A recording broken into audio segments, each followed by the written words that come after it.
Monsieur le Président, Madame la Ministre, Madame la Présidente de la Commission des Affaires sociales, mes chers collègues. Nos pratiques économiques ont évolué depuis le début de la construction de notre modèle social français et européen. Si nous voulons continuer de faire de la France et de l'Europe un acteur économique compétitif, il est nécessaire de nous renforcer du dialogue social et du droit pour soutenir la protection de tous les travailleurs. Dialoguer, protéger et faciliter sont les fers de lance des négociations sur le travail.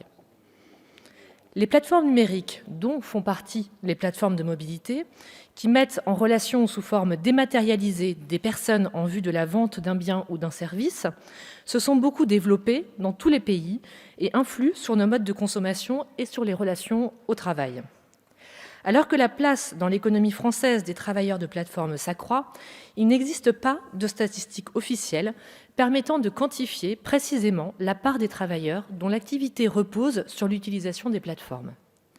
Il serait plusieurs centaines de milliers à être concernés au titre d'une activité principale ou accessoire. Ce nombre dépasserait même le million, toutes catégories de plateformes d'emploi confondues. Il est nécessaire de préciser que les travailleurs dépendants des plateformes d'emploi, exclusivement ou non, pour exercer leur activité et la mise en relation avec leurs clients, sont estimés à 200 000 travailleurs indépendants environ, chiffre de 2017 de l'INSEE. Seule la moitié d'entre eux recourraient exclusivement à un intermédiaire à cette fin. Au travers de l'étude d'impact accompagnant le projet de loi, nous constatons que le développement des plateformes numériques n'aurait pas significativement d'effet sur une progression du travail indépendant, mais favoriserait plutôt l'essor de l'activité et de l'emploi, parfois même très sensiblement, dans certains secteurs d'activité de l'économie. Ainsi, le nombre de chauffeurs VTC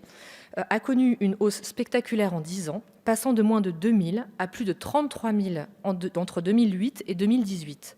Cette même année, près de 50 000 travailleurs du secteur de la mobilité exerçaient leur activité par le biais d'une plateforme dans le secteur de la mobilité. L'émergence des plateformes numériques d'emploi et avec elles l'apparition d'une nouvelle organisation du travail n'ont pas manqué de soulever des interrogations d'ordre juridique, à la fois nombreuses et complexes, relatives entre autres au statut de ces travailleurs ou à leurs droits sociaux, aussi bien en France qu'à l'étranger. Jean-Yves Frouin observe dans son rapport remis au Premier ministre que dans la plupart des pays du monde, le manque de ce cadre et de ces normes accompagnant l'activité professionnelle exercée par l'intermédiation des plateformes numériques de travail entraîne des litiges qui, depuis plusieurs années, et ce de manière récurrente, produisent des mouvements de contestation, des insatisfactions, voire des contentieux. Cette évolution spectaculaire des plateformes ne peut se faire donc sans régulation.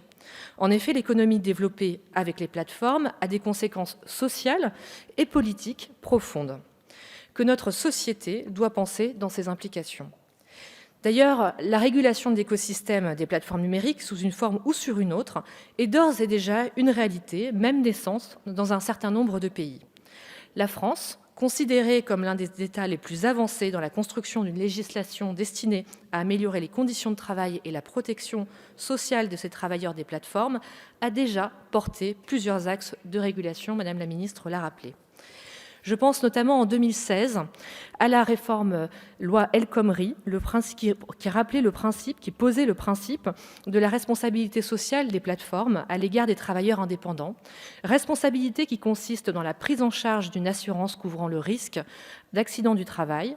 dans celle de la contribution à la formation professionnelle, la reconnaissance à ces travailleurs du droit de constituer une organisation syndicale, d'y adhérer, de faire valoir par son intermédiaire leurs intérêts collectifs, ou encore définit les conditions de mouvement de refus concerté, de fournir leurs services organisés par les mêmes travailleurs en vue de défendre leurs revendications professionnelles qui ne pourraient, sauf abus,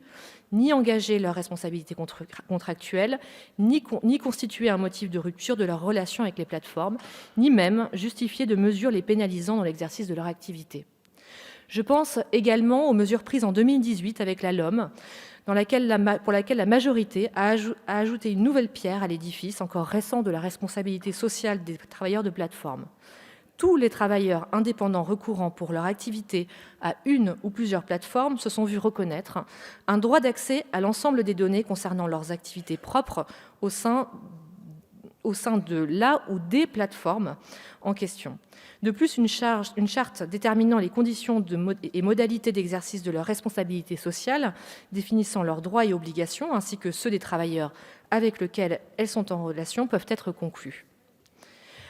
Je voudrais ajouter que la loi d'organisation des mobilités a défini des règles sectorielles afin de clarifier les droits des travailleurs indépendants vis-à-vis des plateformes numériques relevant des 2 secteurs d'activité.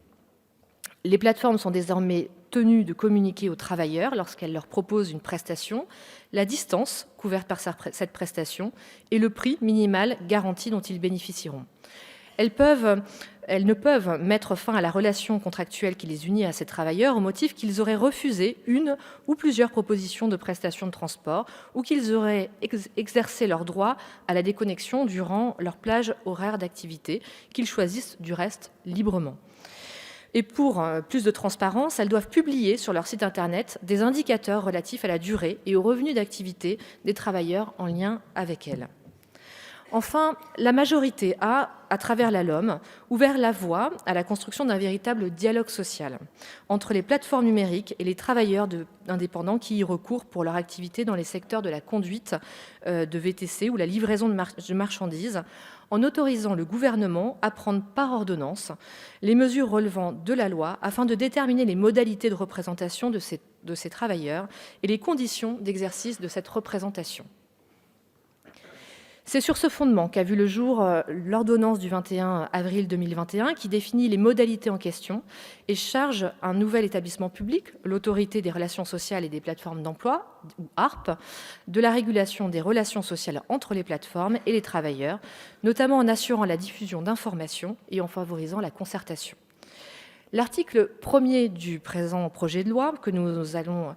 examiner ratifie donc cette ordonnance inspirée des recommandations de la mission pilotée par Jean-Yves Frouin et de la task force dirigée par Bruno Mettling au terme d'un travail intense de concertation des acteurs intéressés. Mais il ne s'agit que d'une étape dans le processus de mise en œuvre du dialogue social